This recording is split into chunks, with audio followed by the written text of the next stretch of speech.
Modelarstvo ima v Izoli dolgo tradicijo, ne le zaradi nekdanje tovarne Mehanotehnika, ustanovljene leta 1952, v kateri so izdelovali po vsem svetu znane makete zlasti železniških lokomotiv in vagonov, ampak tudi zato, ker je tukaj do leta 1969 deloval modelarski krožek. Med drugim so izdelovali lesene makete raznovrstnih plovil in potem z njimi celo tekmovali na mini regatah. Čez čas je delo zamrlo in nekaj desetletij so bili le redki posamezniki, ki so še doma v kleteh izdelovali modele. Leta 2009 so v okviru Andragoškega društva Morje Univerze za tretje življenjsko obdobje Izola ustanovili tudi modelarsko skupino. Njen mentor je dolgoletni modelar Rudi Semmelbauer. Začetek je bil čist privat, potom mentorju kasnejših od Mehanotehnike na podstrešjih.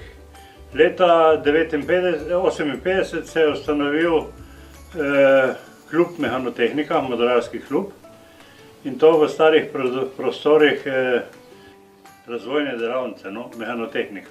Takrat smo izdelovali predvsem motorne čolne, jadrnice, ampak ne avtohtone, recimo starih bark, ampak po načrtih gospoda Pavločiča, Antona in Pokorna Franca. Ta dva sta bila tudi potem mentorja v klubu Mehanotehnika.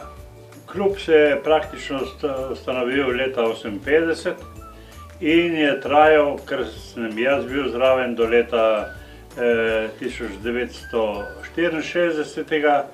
Takrat sem jaz šel potem v vojsko, naknadno pa potem tudi v inozemstvo.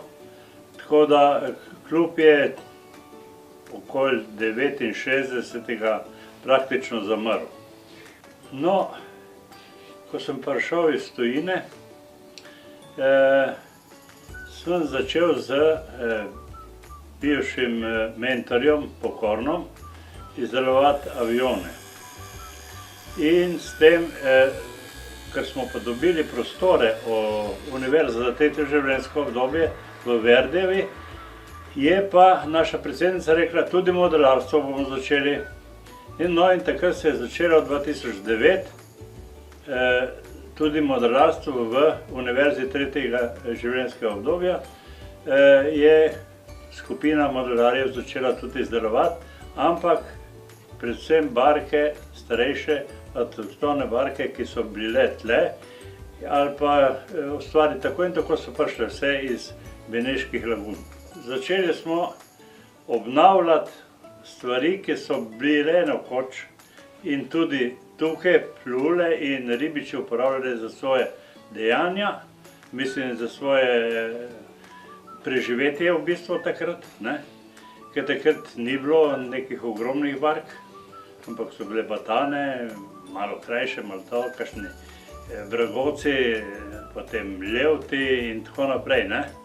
Do sedaj smo napravili batana, ki je osnovna, na več načinov, tudi bi rekel dve špici, dva pramca, ker je ušpičano spredaj in odzadaj, potem normalno batano, potem jadrnice, regatne jadrnice od pol metra, po načrtu Pavločiča Antona, in smo naredili, meni se zdi, da 5 ribiških bark, kompletnih, ampak to je statični model, ni plovni. Potem je te pasare in imamo jadrnice, tele polmetrske smo podaljšali na 75 cm in na 1 meter, ki so pa radijsko vodene, 75 in metrske so radijsko vodene, ostale polmetrske so pa avtomatsko krmilo na veter, nič druga. Podmladek je bil zmerom mišljen že leta praktično 76, ko sem se jaz vrnil, za šolo. Ampak za šolo ni nikdar zaživelo, ker ni bilo interesa, stvar je tako.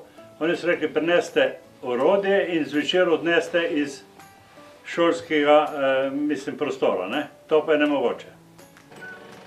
Tako da smo začeli šele potem, ker smo začeli resno bolj z Univerzo za tretje življenjsko obdobje. Plan je tako, takšna barka kot je tole, rabi 850 ur.